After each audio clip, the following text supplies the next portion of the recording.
You're here, which means that you've found Spirit Crumbs, leading you to your inner light worker. I will be sharing how these tiny little hints from the universe have led me to where I am today. I hope that by hearing my story and the stories of others, you'll pick up your own spirit crumbs along the way that will lead you to somewhere magical. Thanks for coming along for the journey. Let's see where it takes us. Hello, and welcome to another episode of Spirit Crumbs. I'm your host, Andrea McCallum, and I am an artist and an intuitive energy curator. Today's episode may be a shorter one. We'll see what happens once I get going, but it was actually inspired by my very good friend Payton Scroggins, who is Blue Heron Medium. He's another member of Team Spirit School, and he was in the Spirit School free community live doing a session called Channeling with the Divine. And one of the things that he did at the beginning was just answer a few questions that were coming up when he asked what people's connection with angels were. And it's the reason I'm making an episode of this, as most of you know, is one of my signs for if it's something to share with others, is if it comes to me 3 times or more. And I've been thinking a lot about angel numbers and signs and how we determine what the meaning is for us. And today just sort of solidified that because his answer was a lot like how I feel about it, which was around angel numbers that it is usually best if you're just learning what they mean for you to stick to one source. Like, for example, the Kyle Gray's Angel Numbers book, or the website that I use often, which is Joanne's Sacred Scribes. And that way, at least when you say to Spirit, this is my source that I'm going to be going to. So if you want a message, provide me with a message that I'll find using this particular source. But one of the things that got me thinking about when he answered it that way, because he also talked about how with angels, there's many different associations people have. If you open a different book, they may associate a different color or a different meaning to a particular angel or archangel.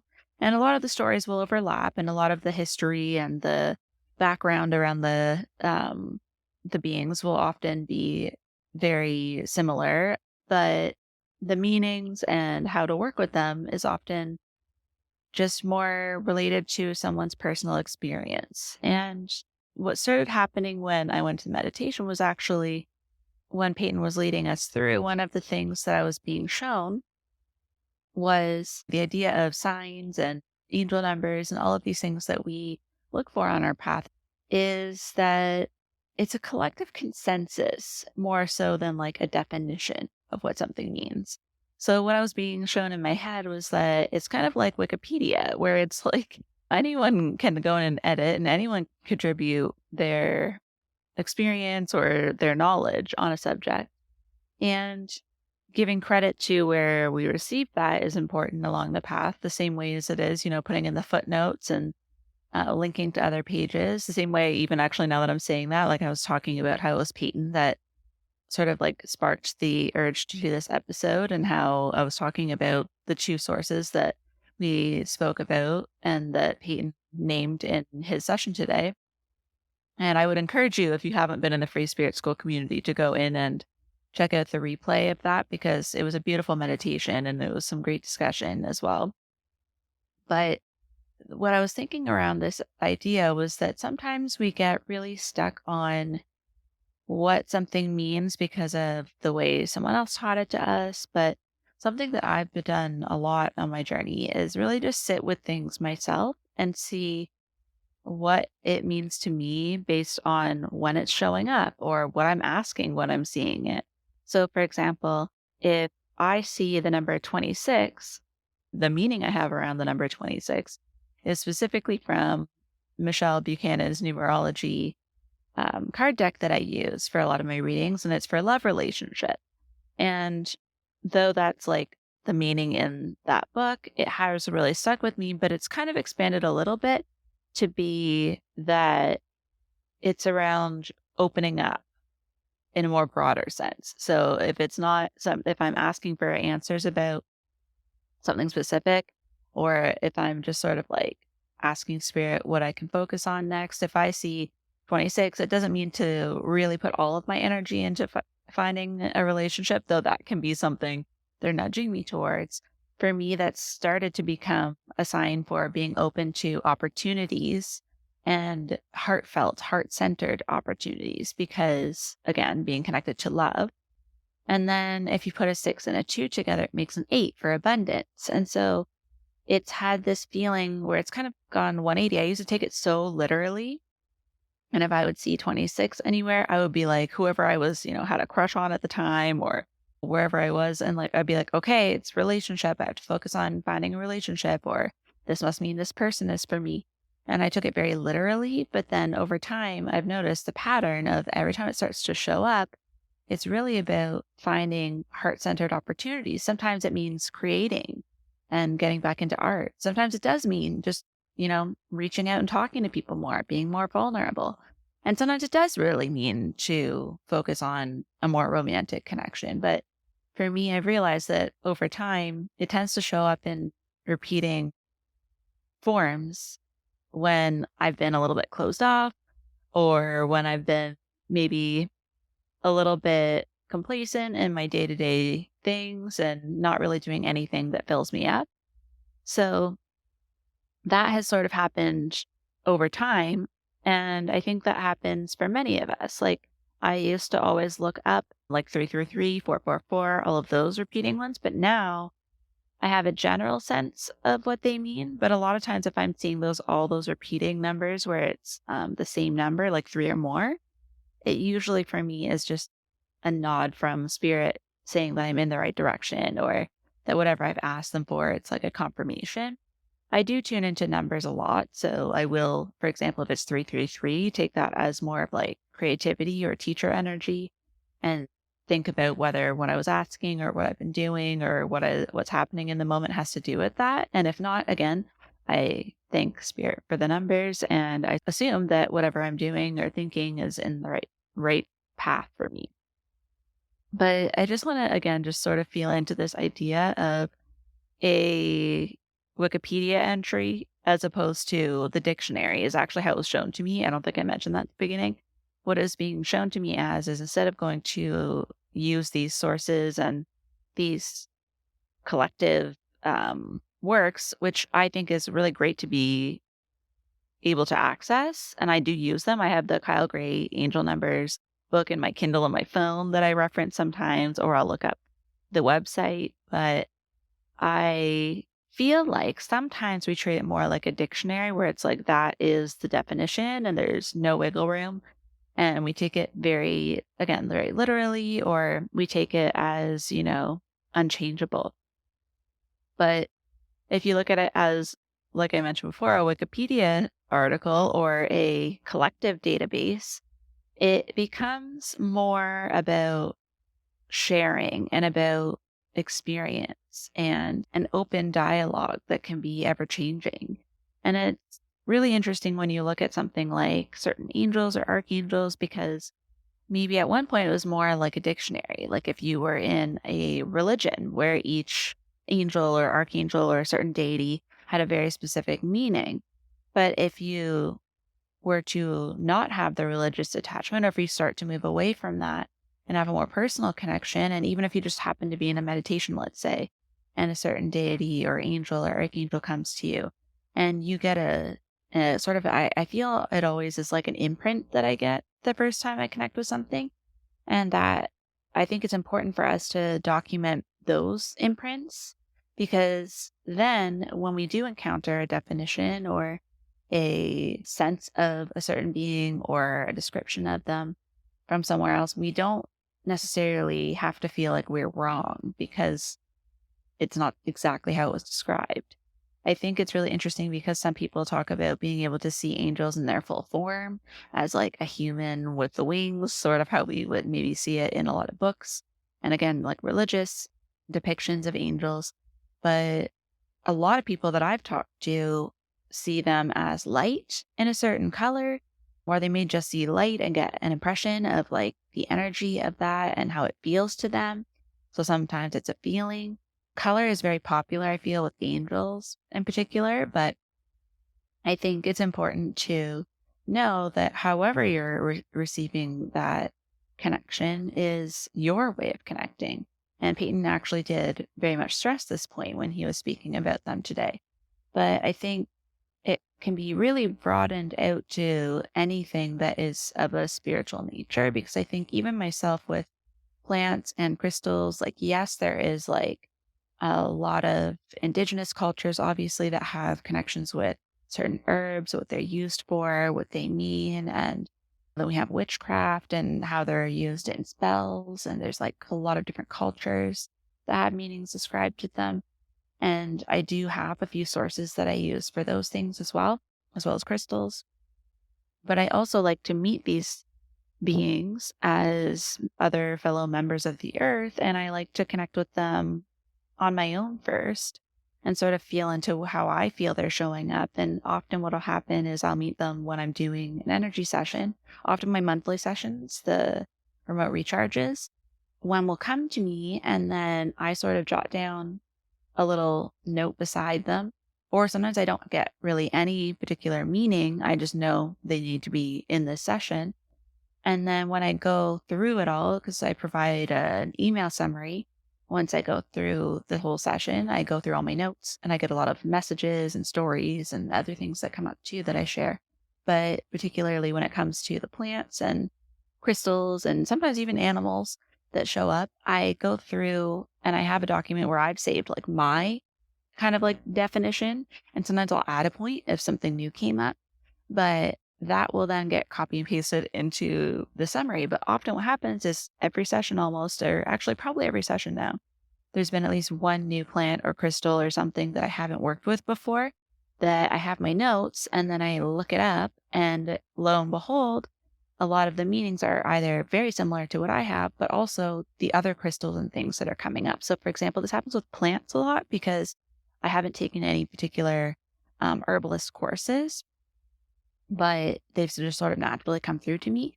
But sometimes what happens is they'll come up around a few crystals that have a similar meaning. So when I'm going through the list and I get to a particular plant and I look it up and I read the definition, I look at the crystals above or below it in the list and I go, oh my gosh, no wonder this came up in this session. And that's how I've gotten to know plants a little bit more on a personal level. But then when it happens consistently, or when when my perception is very similar or has some overlap at least with the cultural uses or the other popular definitions that I find online, I usually, for those, because I'm a little bit more open, I do have a couple sources that I use, but I'll also Google it and then just sort of feel into which source I want to go to. And it usually is, again, very aligned with the rest of the session.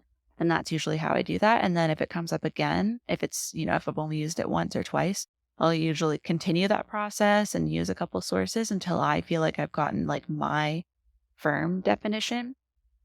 And then that's my way of meeting them. So again, another way to make it more of like a collective Wikipedia or like collective consensus or collection, as opposed to just taking one thing as like one source or one example as like the definition for what that means, because it may be trying to tell you something or work with you in a particular way.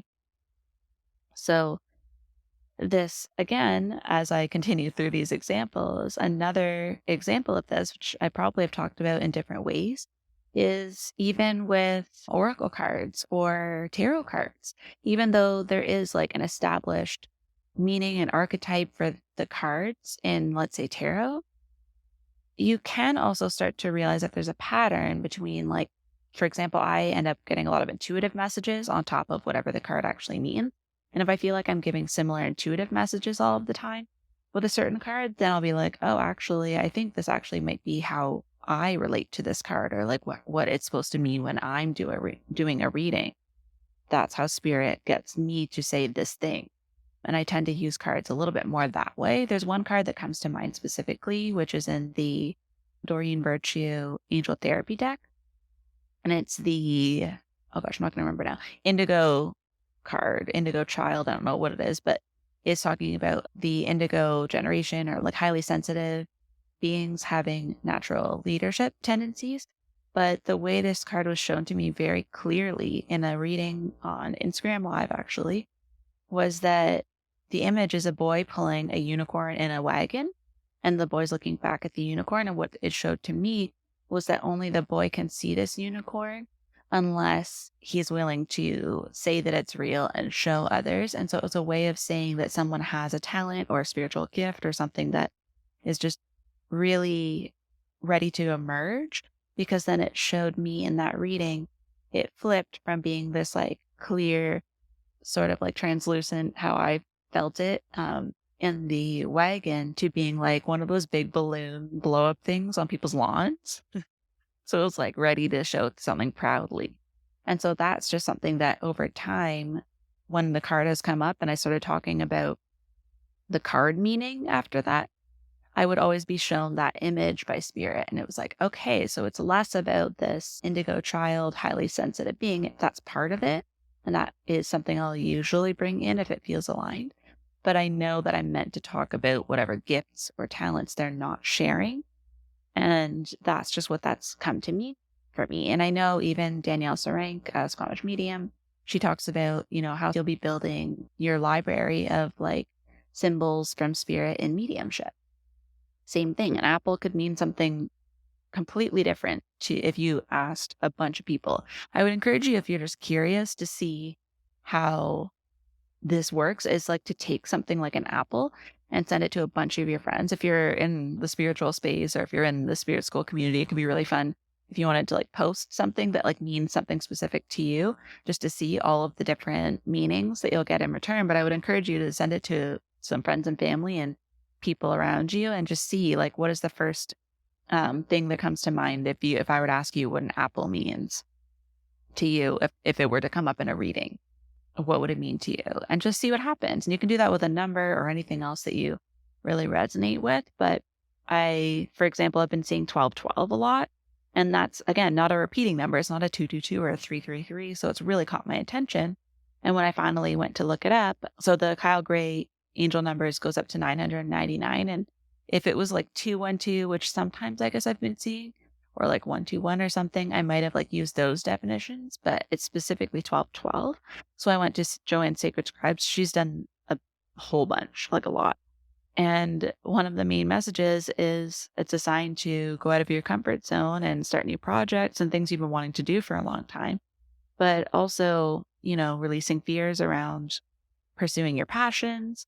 And then it also says to stay on a positive path and use your natural skills, talents, and abilities to benefit yourself and others. And I had been saying for a while that I was going to get back into making art and making prints. And I finally I've been seeing it a lot. And along with other things that have come through, I just felt like I needed to. So over the weekend, I ended up making a print. And when I wasn't sure what to do, I actually have a favorite artist. And many of you, if I've sent you playlists at any point, you'll know this, but Noah Kahn is like my favorite artist, and I've been listening to him almost exclusively. Like I have playlists that are based on his music. It's like similar vibe to his music, but it's like very much a lot of his songs. And so I was listening to his music over the weekend. I was listening to a bunch of the albums back to back, and he has an album which he's touring with right now called Stick Season.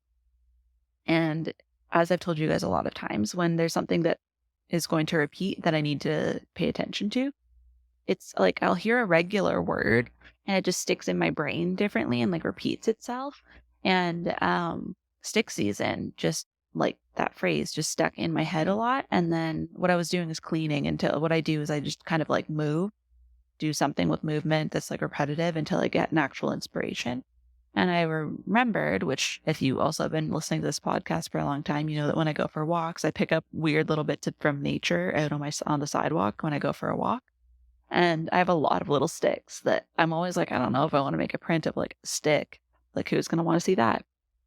But I did pull out a whole bunch of them and put them into sort of little groupings and ended up doing one with some of the daintier ones.